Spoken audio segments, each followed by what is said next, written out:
Yeah, it's better. All right, I'm going to start this in just a minute.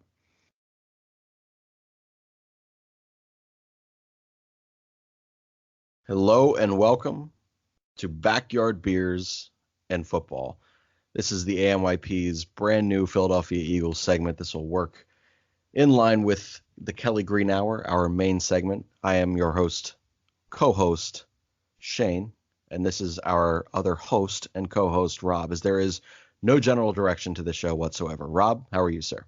I am doing fucking spectacular. How about yourself? I, too, doing quite swell. I just came back from a haircut, so I look slightly less homeless, or so I thought, and then I walked in the door, and Stephanie told me, that's great that you fixed your hair. Your beard's still a mess. So I'm only partly presentable, which is mildly frustrating to me, as I felt slightly better walking in the door than 5 seconds after I arrived. But all can be fixed, theoretically. I don't know how much prettier I can get myself, but we'll give it a shot. So I mentioned this is going to be a brand new Philadelphia Eagles segment. If you have followed us for pretty much the entirety of the podcast's existence at this point, our main calling card was the Philadelphia Eagles. Obviously, we started during the Eagles Super Bowl run. We started, I think, week 1 of that season. And it had been, kind of our main content driver for a long time. One of our original members and co-founders, LJ Harrell, who hosts the Kelly Green Hour, really drove that ship for us, and he does an excellent job. So one thing that we want to let you guys know is the fact that even though we have 2 segments here for Eagles football, you should probably still listen to them both. We are going to provide a little bit of a lighter side of things, as kind of indicative to that name of Backyard Beers and Football. This is just me and Rob shooting the shit, and whoever the hell else we may have on. Stephanie's going to be on for this show a good deal. She's very sarcastic and witty. For those of you who have listened to any of the segments that she has a hand in, she is, like I said, fairly brilliant, even when she's making fun of me for looking less than presentable. The Kelly Green Hour is going to provide you with your standard recap shows and predictive shows, and just far more, solid contact and radio-ready things. But if you like a good mix of both, take a listen to this segment now, Backyard Beers and Football, as well as the Kelly Green Hour from LJ Harrell and Connor Donald. So Eagles football is right around the corner. We are super, super excited about it. And hallelujah. I know, and right now, well, especially given that the Phillies have decided to not give me fun summer at all. Fun summer baseball, competitive summer baseball is all I was looking for. And we got Smiley, and we got Jason Vargas, and that is our Cliff Lee. I actually don't totally hate any of the moves that have happened so far, but I do have to rant just a bit, because baseball is not fun for us in Philadelphia this year, when all we were sold was postseason fun. But yeah, well, that's what happens when Matt Klentak is your GM. It is. Small market minds and big market cities really fuck things over. It is brutal.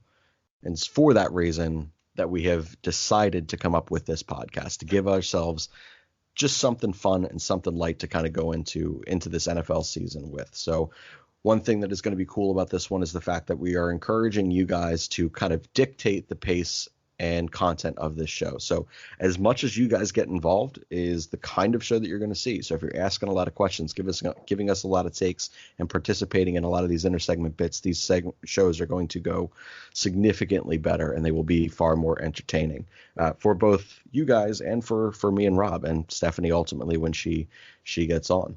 But let's get this thing kicked off and started. And like I said, this is going to be a show that has next to no direction. This pilot episode of this show right now is a little bit of a clean direction, just to get people used to it. But first thing we're going to talk about is storylines that we are excited to see now that camp has officially started. We are all undoubtedly all on our phones, on social media, and different things of the sort, and getting our Eagles fix, because we desperately need it, because as LJ will constantly tell you, this is a football town first, and I've run out of things to argue, because he's right.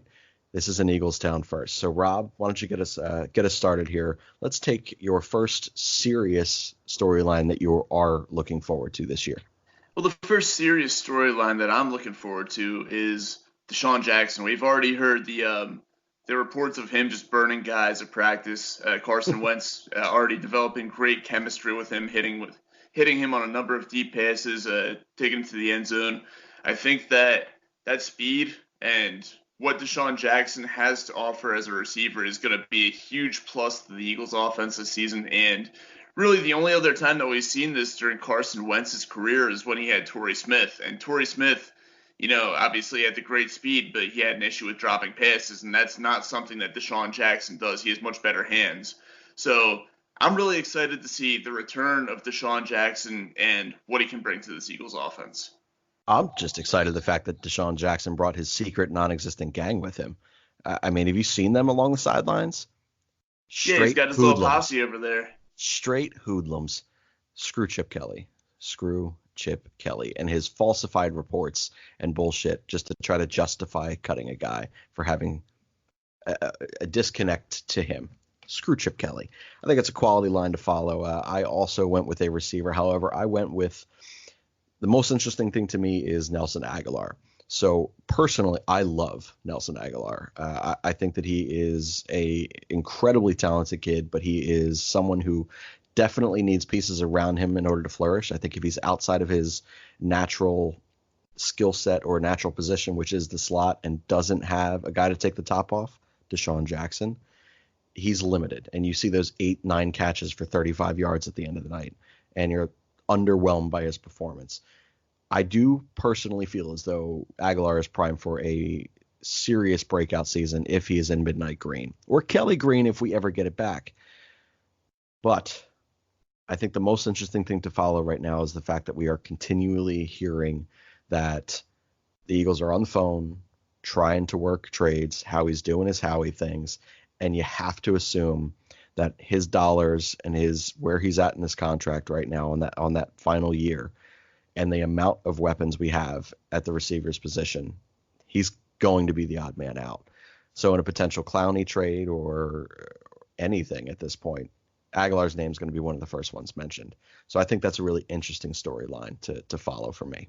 And it's kind of unfortunate because I still believe in Nelson Aguilar. I think that he has a lot of upside. I think that further on down the road, maybe even starting this season, he could be, maybe not a premier receiver in the NFL, but definitely a very productive one. So the Eagles will definitely have to play their cards right and be very, cautious and 110% sure that they're going to get back more than what they're giving if they involve Aguilar in a deal, because he's got a really bright future in the NFL. I think that he's going to be a very productive receiver for years to come. Yeah, again, I think the Eagles system suits him perfectly, and I think that the addition of Deshaun Jackson, a guy who can take the top off the defense and catch a football, not Torrey Smith, which we will eventually release that video of me flipping out at Torrey Smith.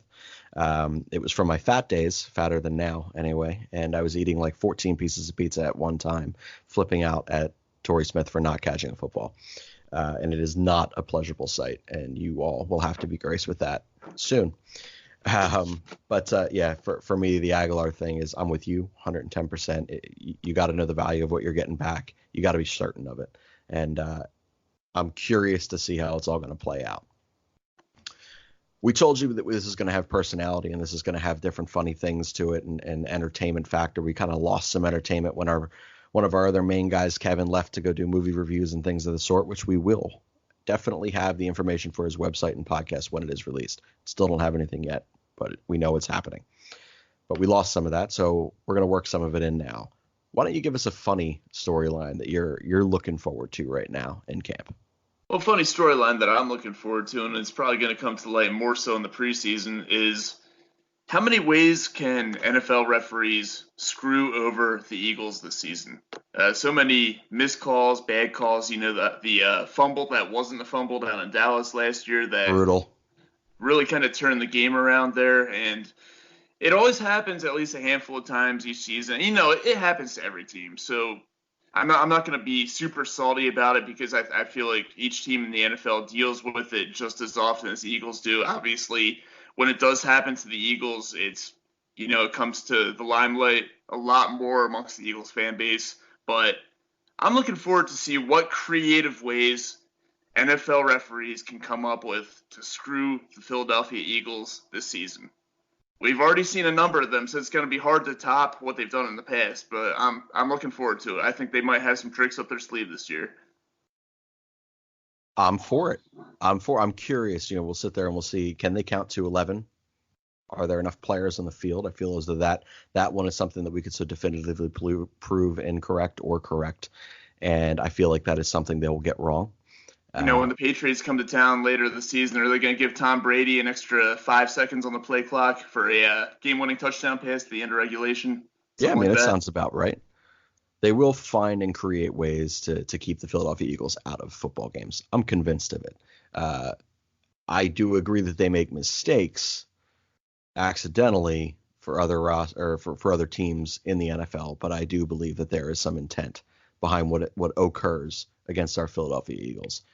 Our no one likes us, no one cares. I think that's accurate in terms of referees. Yeah, it's definitely well-founded, that's for sure. All right, so my funny storyline and sarcastic storyline to look for this year is now more than ever, professional athletes use social media and have that big social media presence. And sometimes it becomes even more of a focal point than the actual on the field or on the court or on the ice product. And that usually happens with players who are not star kind of players, who spend more time on the benches than they do actually participating on the field. However, I am most curious to see who will be the Philadelphia Eagles version of Toby and Bobby or Jimmy and TJ. My bet, because it makes no sense whatsoever, is Timmy Goldteeth Jernigan and loser kicker Jake Elliott. I think that there is no more whiter human than a kicker on any roster, and that I think that there is no one more gold teethy than the gold teeth man, Timmy Jernigan. Can't get overly offensive. It is 2019 and everyone sucks. But that is my thing, is I believe that at some point during camp, it is going to be the unique friendship of Timmy Jernigan and our kicker, Jake Elliott. Very interesting. It is, because it's never going to happen, but if it does, you're going to go first. I can't imagine that they're super close or have very much to talk about, but it would interest probably me. not. One of them's a special teams guy, and the other one's a defensive tackle. And some of those guys who play in the trenches don't have a whole lot of respect for guys like kickers who barely even play football and don't get hit. So. Oh yeah, I got a point on that later too. All right, so we'll move into one of our kind of intersegment bits here, and this is going to be a mainstay. It is a advice column. It is going to be called and titled Lane Johnson's Groundhog Advice Column. So if you guys listened to the WIP interview with him, I think 4 or 5 days ago from when we were recording now, they had asked him about his offseason, how it was going, some of the better parts and better moments of his offseason. And in a very Lane Johnson-esque way, he goes, I didn't have much fun. I got a groundhog stuck underneath, beating up the foundation of my home. And exterminators absolutely cannot kill this thing. I don't know. I guess I'm going to have to get a shotgun. I think gotta love Lane Johnson. That's kind of how that quote and everything went. That is not verbatim, obviously, but that was the tone. And he jokingly asked, I don't know what to do. If you guys have any advice, let me know. So we are going to be honoring all of our followers and listeners' advice requests. So since we are pilot episoding this right now and we have not yet advertised the Lane Johnson Groundhog Advice Column, Rob is going to ask me advice for a topic of his choosing, and I will do the same for Rob. So Rob, why don't you start us off? What advice can Shane give to you?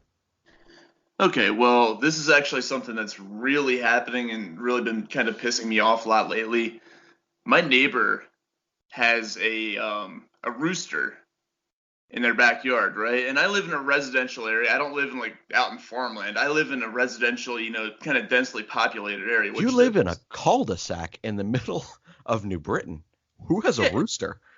Exactly. There's no farmland anywhere around here. A residential area is not the place for a rooster. But my neighbor has one, and I'll be damned, every single morning at the crack of dawn, that thing is up, and it is waking everybody up in the whole damn neighborhood with its freaking all the crowing and whatnot that it does. And it does it then. It does it while I'm trying to get my afternoon nap. Sometimes it does it at night. I have lost countless hours of sleep because of this thing. So my question to you is, how do I approach the neighbor and tell them in the kindest way possible to shut that thing up and get rid of it. So I am the wrong person to ask for kind advice in this moment. So here's the thing. Known. Here's the thing. I think that you need to take full advantage of this opportunity. And first of all, are they the neighbor that is directly to your left or right? They are actually backyard neighbors, so behind my house. Right behind your house. Okay. Yes. Now, so I assume that since you can hear their animal, they could hear noises that happen from your home? There are not that many noises that come from my home. There aren't yet, from but the I'm about to give you party. the advice. Well, herein lies my advice. Here's what I think you need to do. So I am a big believer in sarcastic fun, and I feel as though you could get your point across in a way that makes them laugh. So have you ever seen the terrifying monkey that I hide around the house for Stephanie to find when she least expects it? I don't think I've seen that yet. I will post that to Twitter with this, with my advice to you when I do. It is a terrifying object. It's not even a stuffed animal. It's just got it's the creepiest thing I've ever seen in my life. So when you're not expecting to see that, and that is the first thing you walk into, that's terrifying. So here's what you should do. One or two things. My first advice would be, I have a PA system. I'm sure you have speakers of the sort that could probably reach their home. You have parties. It's probably how you entertain. That is correct. Find the creepiest monkey noises that you possibly can. I will loan you the creepy monkey. We'll put a knife in its hand, whatever you want. And when they come to your door, you don't answer the door. You just leave the monkey sitting on a chair with the screen door open so that when they come, that's all they see, and just hang a note from it that says, I kill for fun, or something like that. That way, that point gets across in some particular facet. I find that to be hilarious. Second, swap the rooster for the monkey.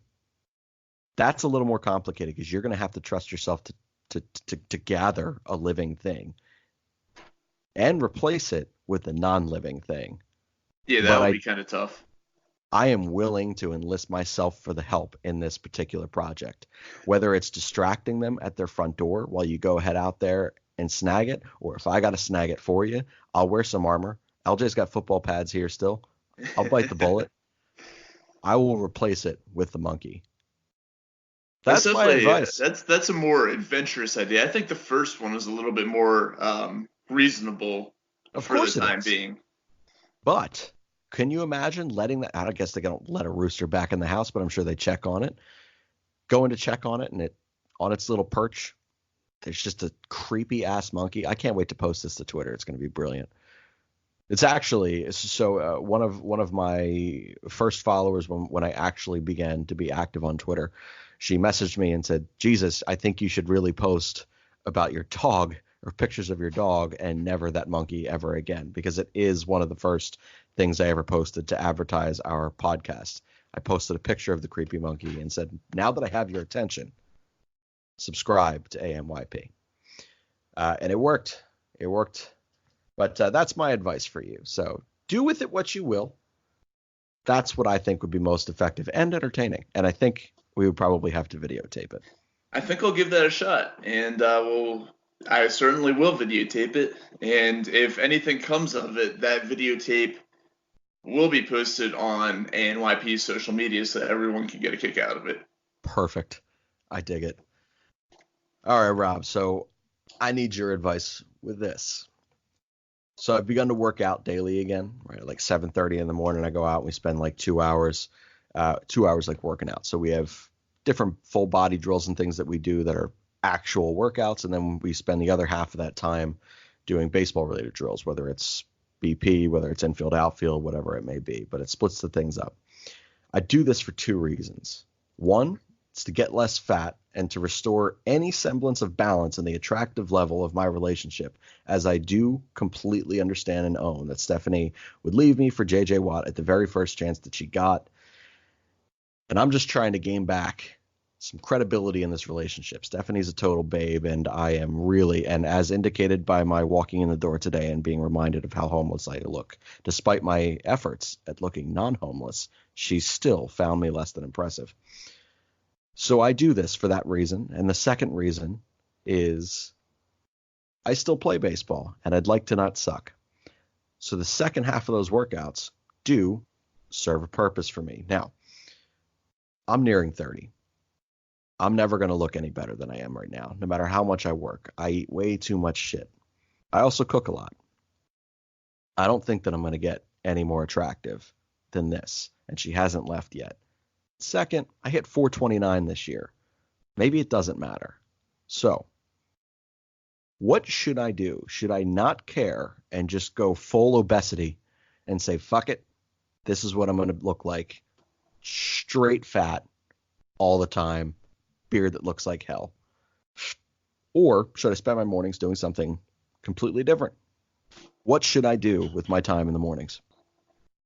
Honestly, man, you got to be thinking about the future here. You got to do something a little bit different, man, because you got to it's important to stay in shape for, later on in life when injuries and health issues and whatnot and that kind of stuff start creeping up on you. You got to think about future Shane here. So I'd say, yeah, keep going with those workouts, and as they say, chicks dig the long ball, so work on that launch angle as well. That'll help you out a little bit. I hate that advice so much. I just need you to know that whilst recording this podcast right now, I am literally holding a bag of ice on my injured hip right now. That doesn't sound there you go, fun man. There's at your all. sign. There's your sign right there. It's correct. It doesn't hurt when I don't do anything. Oh my God, man, you're taking that completely the wrong way. I 100% acknowledge that. Yeah, but continue the workouts. It's gonna help you eventually in the long run. If anything, you'll continue to get better at baseball. Like I said, work on the launch angle. Chicks love the home runs. They dig the long ball. So at the very least, that'll help you out. I respect the baseball connection. Steph is a total babe, and I'm still waiting for her to realize just how dramatically out of my league she is. Like, one day, that's got to happen. It hasn't yet, man, so who knows? I don't know. I think it's because I cook, but who knows? Regardless. You know what? A lot of girls won't admit to this, but a lot of girls love a guy who cooks. So that is certainly a very good skill to have. It is. I've learned that through every relationship I've ever had. All of those have flies right in the face of the advice that I was given to ramp up the workouts a little bit. Well, I could cook healthy. I don't, but I could. You could, yeah, but that takes you got to stop going to the ShopRite or whatever and start going to the farmers markets like Trader Joe's and stuff and get all the expensive stuff there. Here's the thing. I do. And I still find ways to make that very unhealthy. A lot of olive oil and salt and shit. I don't know what to tell you then. Just lay off the olive oil, lay off the mayonnaise, lay off all the condiments and all that extra bullshit that you put on there. Start eating a few more pickles. You're an asshole. All right, I'm ending that partial segment now. We're going to roll into the next one here. This is a team bonding trip. So last year, the Philadelphia Eagles were taken out bowling. I think it was last year anyway, by Doug Peterson and one of their I'm going to cancel practice days that, I don't know, I think the NFL just contractually obligates organizations to do at this point because it's so fucking soft. But I do believe that these guys are entitled to having some team bonding and fun together. So let's put together a full day's worth of plans, 3, 4, 5 different things that you personally would do if you were driving the bus that was taking the Philadelphia Eagles on their day of fun at the end of training camp. Why don't you go ahead and start that? Well, the first thing I would do is take a trip up to New York City, right? Find all the Giants fans, make fun of them because they drafted Daniel Jones and they're going to suck forever. And Saquon Barkley is going to flame out before the Giants ever get good again, so they're just going to waste his career. So start off by doing that. And then, you know what? New York City, it's a beautiful city. As much as I love Philadelphia, New York City is a great place to go. A lot of fun stuff to do there. So you can go ahead and check out all the touristy bullshit up there. And then, you know what? I don't know. Maybe rehash Doug's little bowling thing. That's always a fun way to get some team bonding going, is like a little bowling event like that, or maybe go to an arcade, go play some laser tag. Laser tag's always a fun thing to do. And so yeah, but you got to kick it off by going up to New York and making fun of the Giants fans. So that's the key part of the day. That's the bread and butter right there. I totally support that plan, and their quarterback is ass. And second part of your plan, laser tag, forgot what it was called for a moment as I was sitting here reading my own notes. I almost said what I was going to say. Laser tag is a hell of a good time.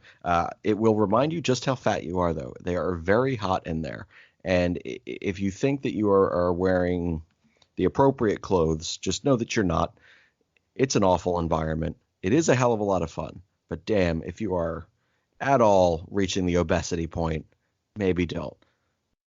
And one more thing I could throw in there. At the end of the day, if the Eagles are, for whatever reason, feeling down on themselves, they could talk to Charles Barkley, get him up for a trip to Topgolf, and I think it's Mount Holly. And if Laurel. anything, they could beat him in Topgolf. They could see how hilariously bad he is at it, and that'll get them feeling better about themselves. It's a quality Barkley drop there. I dig it. So I have several parts to my day. I would begin the day with the entire team would start off at the NovaCare complex, and they'd all have breakfast together.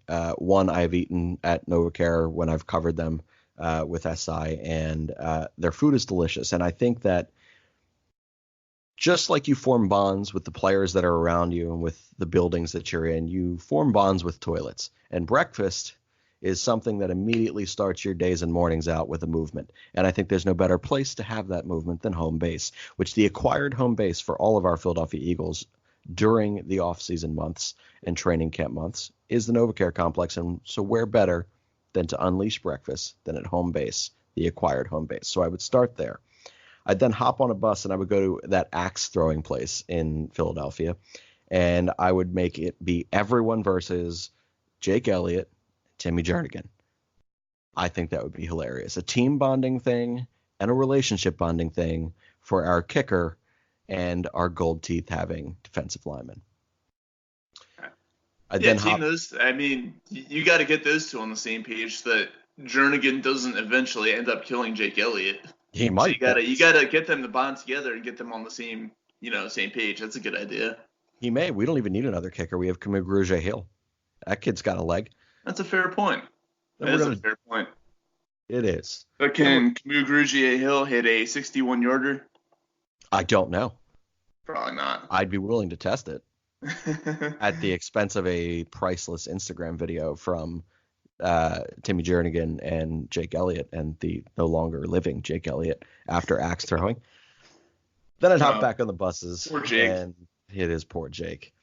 And I would head to the racetrack at Parks, and I would allow them to bet on horses, which is always hilarious. But here's the thing: I would let them, which is something they do not let you do at Parks any longer. They don't open up the gates at track level. Everything is done from upstairs in the hall where you make all your bets. I would let the Philadelphia Eagles be down there, and I would videotape the entire thing and watch all of them bet all day. I think that would be hilarious, and that's a little bit of an ode towards Whiskey Ramble segment and Steve's newfound gambling addiction, which is going to be just great for a degenerate like him. How many more things he can do for himself that are just awful. So that'll be a very fun thing. Listen to Whiskey Ramble, by the way, if you do not already. Great show. That, definitely so. After that, they're going to hop back in the bus and they're going to head towards a park in Doylestown where they're going to have a catered event by Just Food. That's right, our sponsor, Just Food, 215-794-3663. Treat yourself, take it home. Asian Rob is going to cater the event for the Philadelphia Eagles. Make anything that they want, anything and everything that they want. Have a nice catered event. Supply it with some quality staff over there at Just Food and quality servers. They'll get good eat. It's Just Food, 215-794-3663. That's 215-794-FOOD. Treat yourself. Take it home. Then, it's a creative little ad drop there. That's the only reason that there is as many points as there are. I had to work their way down to Doylestown. I think the Eagles, for what it's worth, would love Just Food, though. I definitely think Lane so. Johnson certainly would be enjoying it. Lane Johnson certainly would. He would absolutely fuck some of that up. He would, and you know what? They'd provide beer as well. They'd finally get to their last part of the day, and they'd also go through all of the different, while at the park, they'd do all different types of park activities and actual bonding. So whatever you do when you tailgate, they would do there. Then they would take a trip back to the NovaCare complex, pick up their wives, girlfriends, mistresses, kids, and homies, and then to Sean's gang. And they would take everyone out to Morton's Steakhouse to finish out the day, because what better to do than to finish a day at Morton's? That is how I would 1-up or 10-up bowling that Doug Peterson and the Philadelphia Eagles chose to do. Yeah, maybe while they're at Morton's, they'll see LaShawn McCoy, their old buddy there, getting into trouble with the police. No doubt. No, was that at Morton's? I don't think it was at Morton's, but it was at a nightclub in Center City, though. Ah, gotcha. All right, so that was not one that will be a mainstay for anyone who wants to know. We're not going to sit here and plan trips for the Philadelphia Eagles over and over and over again. That was just a 1-week thing. I can barely even plan a normal day for myself, let alone plan a fun day for a Philadelphia Eagles football team. That's fair. That is fair. So we're going to close it out here with a mailbag segment. So we haven't named it yet. So for one, if you want to name our mailbag segment for this Backyard Beers and Football, send us in your most creative thing. The most creative thing will get the honorary name of what our mailbag segment will be. We will end most of these segments with this. So it'll basically be about 15, 20 minutes of just us horsing around, different intersegment bits like you heard today, and then we'll end it with some quality actual football talk based on the questions that you submit. Some may be serious, some may not. So we're going to jump right into them now. This is from Paul. With Foles gone, do you have any concerns about the backup quarterback position given Carson Wentz's injury history, and how important is this camp for Nate Sudfeld? Rob, start with you. Well, it certainly is an important camp for Sudfeld. He has a lot to prove because he hasn't had a chance to get into much game action so far in his NFL career. He played, week 17 against Dallas 2 years ago when they got shut out. He didn't play poorly in that game, but it was more it was dink and dunk all game long, and they actually didn't find the end zone. And then he got some time week 17 last season after the Eagles had already kind of wrapped it up, and Foles suffered a minor injury, so they put him in. He threw a touchdown pass to Nelson Aguilar. So in the limited time that he has played, he's looked decent, but not, great, not exactly as good as you want to see from a prospective backup quarterback that might end up playing a handful of games if Wentz's injury was continue. So yes, this is a big training camp for him. I do have confidence that if his name is called, if they need him to go in, that he will be an adequate backup quarterback. Obviously, there aren't many great backup quarterbacks in the NFL, and Nick Foles was... No, come on, man. I know you love the guy, but come on. Nick Foles was more or less a starting quarterback in a backup role for 2 years, so the Eagles got real lucky having him around and being able to win a Super Bowl with him. But Sudfeld's a good quarterback. I saw him play a few times in college at Indiana. He can throw the ball pretty well. He's got a decent deep ball. He's not a starting quarterback caliber guy, but if the Eagles need him to come in, say, for a few snaps or maybe a game at the end of the season when they're trying to rest Carson Wentz for the first-round bye that they'll hopefully have, then, I'm confident in him. But I just want to see what he can do here in this training camp just to have a little bit more added confidence and be a little bit more reassured if he does need to come in. So I don't have any concerns with Carson Wentz's health, first of all. Neither do I. I was just throwing out hypotheticals there. Sure. I'm just answering the question, the fact that I genuinely believe that given a healthy offseason, he's going to be fine. So the back's healed, the knee's healed, he's good. So I don't have any concerns there.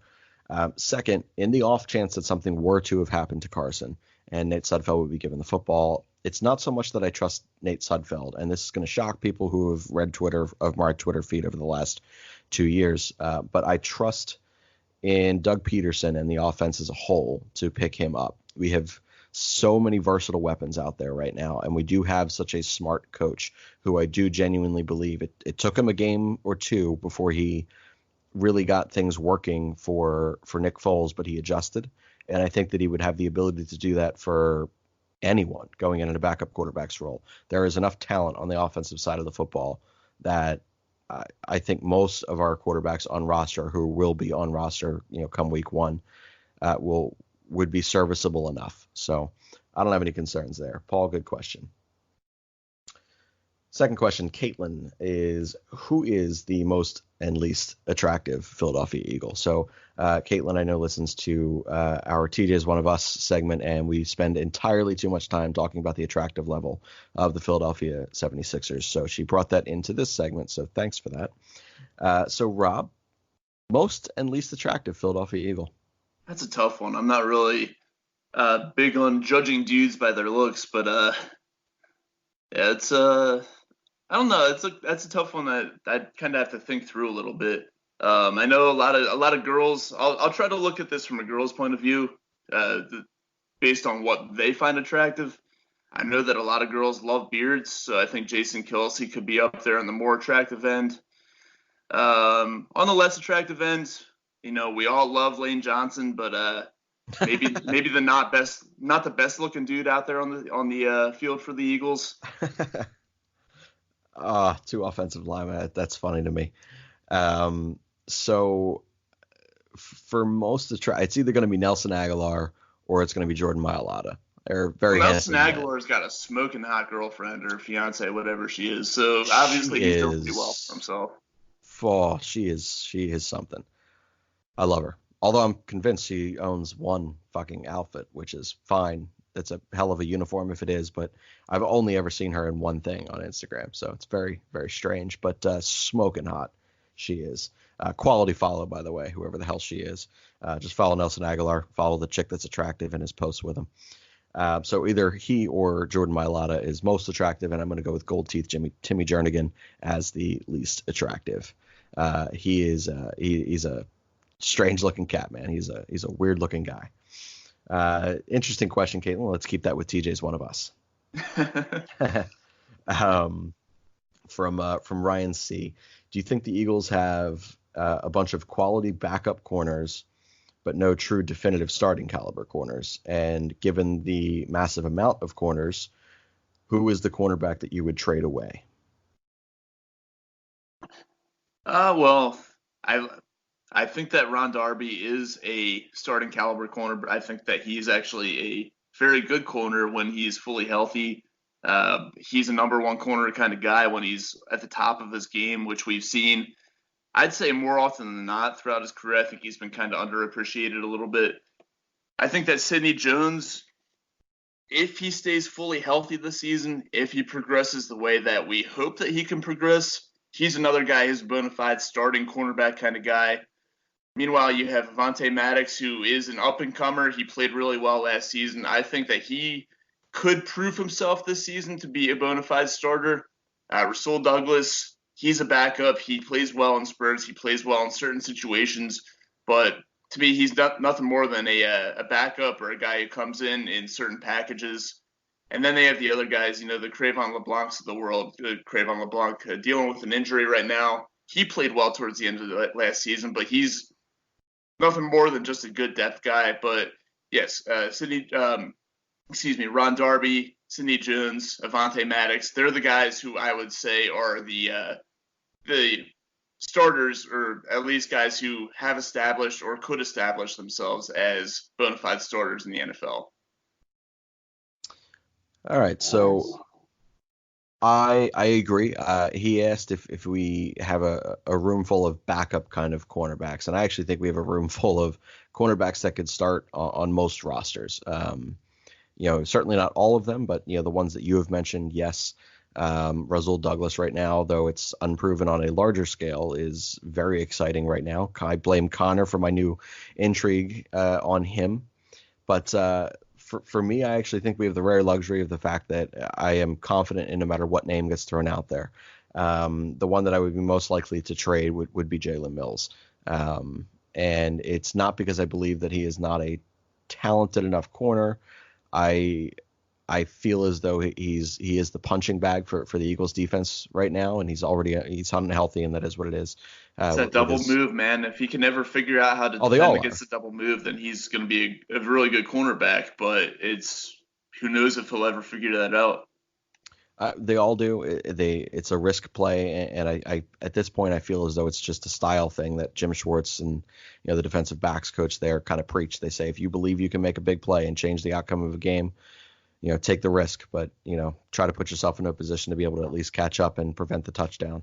And it's interesting, but I think that the only cornerback that I'd actually actively be looking to move would be Jalen Mills. Anyone else, I'd really prefer them to remain a midnight green. So solid question. Interesting take that he thinks that, and I can't tell if he thinks this or if it's just the way he posed the question, but, thinking that there's a room full of quality backup caliber cornerbacks. It's not something I would have thought of, kind of liking that towards a rotation full of number 2 or 3s and no definitive ace, but interesting question. So I'd like to think that he kind of went the latter way that you're talking about, that he actually does think that we have legitimate starters, because if you look at it, everybody knows the Eagles have a couple guys at the top there who are legitimate starters. So I think that he was just kind of saying that in a little bit of a roundabout way there, not really trashing the Eagles secondary.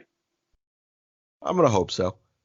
Like I said, talented cornerbacks room for the first time in longer than I can remember at this point. But next question here is from Alan. Who do you think would win a wing eating contest amongst all of the offensive linemen? Lane Johnson, hands down. It won't even be close. He would just demolish the competition. I think Jason Kelce would give him a run for his money for a little while, but I think at the end of the day, Lane Johnson would just run away with it. No, here's where you're wrong. I believe it. If they were to eat in like urinal stall dividers between them, each of the members, so that they couldn't see what else was going on, Lane Johnson's taking that. 100% agree. Man's insane. However, given the fact that all wing competitions and eating competitions are one long table and a bunch of people that can sit there and see each other, Jason Kelce is entirely too fucking funny. I don't even think he would have to start eating wings. I think he could just sit there and make fun of people until they choked on bones and then start.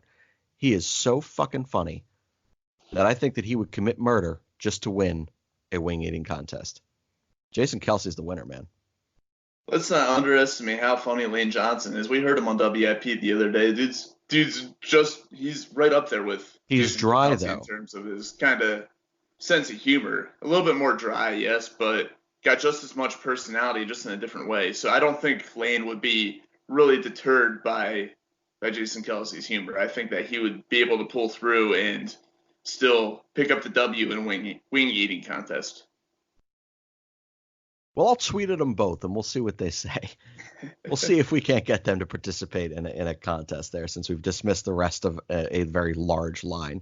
Have the contest over at Just Foods. That's correct. Yeah, he'll make the wings. Or they could choose whatever the hell they want to eat. That's fine. Just wings worked for my argument of choking on a bone. A few more questions left here. We got Ray asked, what would be your safest bet for the Eagles this year if you were to lay money down on something, and what would be your riskiest bet? We don't have lines on anything right now, so it's not like we can make general bets, but if you were to just sit here and make a handshake bet with me, what is the safest bet that you would believe you were to be correct on, and what is the riskiest bet that you would make? That's a tough question. I think the safest bet for the Eagles is, I would say, 11 plus wins this season. Okay. I think they're certainly a much better team than they were last year, and last year was a team that won 9 games in spite of Carson Wentz's injury and another of other mishaps and injuries that they dealt with throughout the season. And I think 11 plus wins would be the easiest bet. I'm sorry, what's that? I said, and setting it at 11, I think that you would get play with that. If you would have said 10 wins, I feel as though most people would have been like, yeah, I agree. But 11 makes you consider it. Yeah, 11 I think is a good number. I personally would take the over. I think they're going to go 12-4 or 13-3 this year, pending that they stay healthy. So that would be the safest bet for me. I think the toughest bet would be to pick out which of the 2 tight ends has more receiving touchdowns this year between Dallas Goedert and I like that. And Zach Ertz. I think that would be the toughest bet, because Dallas Goedert, he wasn't as much of a threat out in the open field, between the 20s as Zach Ertz was, but in the red zone, he was just as much of a threat down there. He had a number of touchdown receptions last year. He had the first one that Carson Wentz threw when he came back from his injury. He had the one in the playoff game against the Bears, I believe it was. Yep. And he's only going to get better this year. That was his rookie season. He's only going to get better. I think that he might be a bigger target in the red zone than Ertz is, and Ertz will just get more of the receptions between the 20s. So that would be a tough call for me to make. I like that bet, and he'll get an expanded playbook, no doubt, this year. So he'll have an increased role both in blocking and in pass catching. So so many options on that offense, man. They're so versatile, so deep. They can hurt you so many different ways. I like those two bet lines. I would say my safest bet is I believe that Carson Wentz will play at least 15 games. I leave 16 out specifically for assuming we'd be in a playoff position to rest. Knock on wood. And yeah, right. And then I would say my most interesting or most difficult bet would be who starts most games at Carson's blind side. Is it going to be Jason Peters? Is it going to be Andre Dillard? Or is it going to be a surprise of one of Big V, who kind of slid into guard for a little bit here in camp so far? But I would make my bet and say that the person who starts the most games this season at his blind side is actually going to end up being Dillard. So that would be my bet. Really, you would go with the rookie over Jason Peters at Carson's blind side. That's an interesting call there. I don't think that it would be due to any other reason than I don't trust Peters to stay healthy. I think that's that would be like the safe part of that bet. I think that the interesting part of that bet would be, is it going to be Big V? Is it going to be Dillard, or is it going to be Jordan Mailata? What's going to go on with this line right now? There's a lot of talent at one position, and then Big V.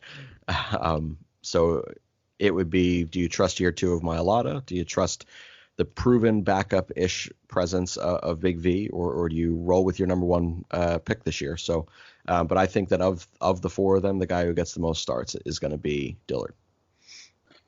Let's hope that's not the case, just for the sake of Jason Peters' health, because he is a huge part of that offensive line. The way that he goes is the way that the offensive line goes, as we saw last season. So hopefully he can stay healthy for at least more games than he's not healthy this year. Agreed. Always wishing that. I would love to see him in a Super Bowl too. It was a damn shame he couldn't play in the Super Bowl 2 years ago. And, still remembering I think it was Lane Johnson running out with his jersey out the tunnel. He deserves to be on that football field and playing. So I hope that he gets that opportunity. And I do hope that the part that I'm betting on here is incorrect. 3 more questions left. We'll go quick here. So, from Laura, she says predicts Carson Wentz's stat line, and then just one surprising stat for any other offensive skill player. So let's just do touchdowns. How many touchdowns do you think Carson Wentz will throw this season? Touchdowns, I'm going to go 35 this year for Carson. I was going to go with 38, so we're pretty close there. And then one surprising stat from any other member of the offense. I'm going to go 85 plus catches for Alshon Jeffrey. Throughout his career, he's kind of averaged in the high 60s to low 70s. I think he tops that. I think he goes between 85 and 90 this year. That's crazy. With all the offensive weapons and such, you think that his pass catching will go up. I dig that. Not less that is a surprise. So, yeah, you're right. Yeah, less doubles, and he's such a physical guy, and he's a great safety net. So yeah, I could see it. For me, if Nelson Aguilar is a Eagle for the duration of this season, I think he's going to have 11 or more touchdowns this year out of the slot. I think that this offense is completely different when there's someone taking the top off and allowing our most elusive player outside of Sproles, and honestly, probably at this point in Sproles' career, Nelly is probably the far more elusive player.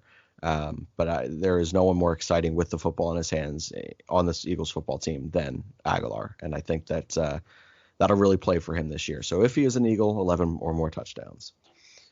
From Anani, so I guess this is supposed to be anonymous. This is one of the ones that was emailed to us. Who is, let's see, that's spelled wrong. Who is one player in the NFL that you always watch and hope genuinely fails? That's a tough question.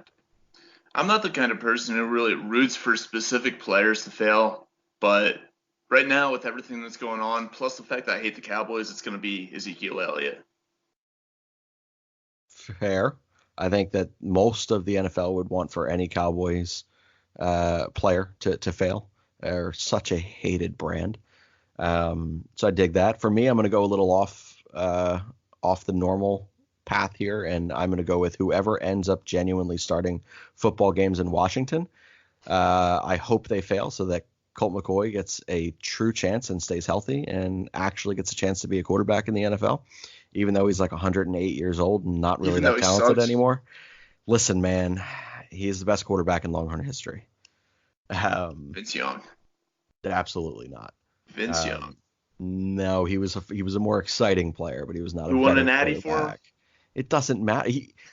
He jacked up his shoulder in the first. I can't even have this argument. This is absurd.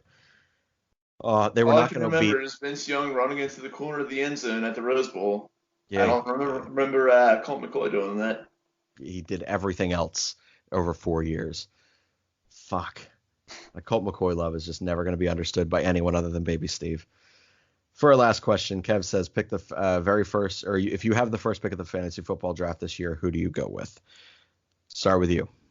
I should probably start thinking about that a little bit more because our fantasy draft is coming up and I haven't even begun to plan for it.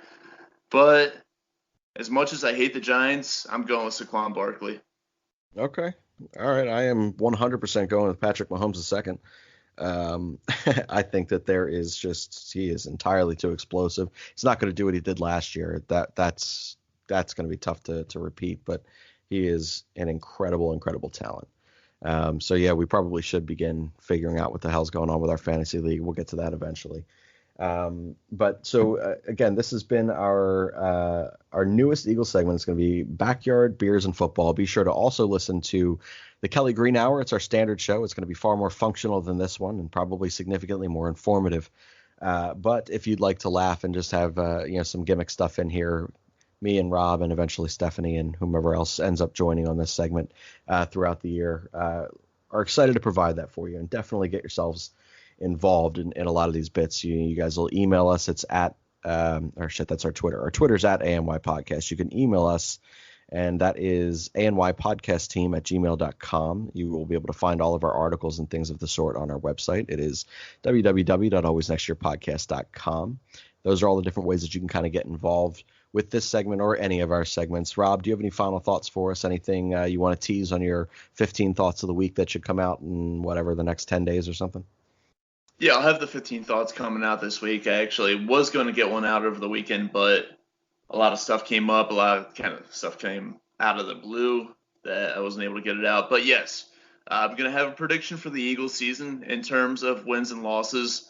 It's either going to be in this upcoming one or it's going to be towards the end of the preseason whenever I get a better feel for the team. And, whenever if they suffer any injuries, that might be more established. But I think I already told you guys I'm going to go somewhere between 12 to 14 wins for them this year. I like it. So my final thought would be we are actively looking for writers and additional podcasters. If you guys have your own shows that you would like us to produce here and to become a member of the ANYP family. We have a ton of people that are involved now. I think our staff is up to like 16 or something, which is a far cry from the 3 that it originally started out with when it was just me, Elle, and Steve. But there is a lot of people to follow. There are a lot of articles that you should be looking out for on a weekly basis at this point. So subscribe to our website. Again, it's www.alwaysnextyearpodcast.com. Ton of different shows here. Again, we are one of the Eagles shows here with Backyard Beers and Football. The other more established show at this point is the Kelly Green Hour with Elle and Connor. And then we have shows for each of the main 4 sports. And then we have Whiskey Ramble and Crossing Borders are our 2 kind of offbeat shows that we have here. But if you like one, subscribe to all. And we appreciate all the continued support there. But that'll be it for Backyard Beers and Football for the very first episode. We will be doing significantly less explaining in the coming week. and every week after that. And we are just going to kind of roll with things and probably sit around that 30 to 45-minute mark and let this one be a little quicker of a listen. That is going to be it for the Always Next Year podcast. For Rob, I am Shane. We'll see you guys next week.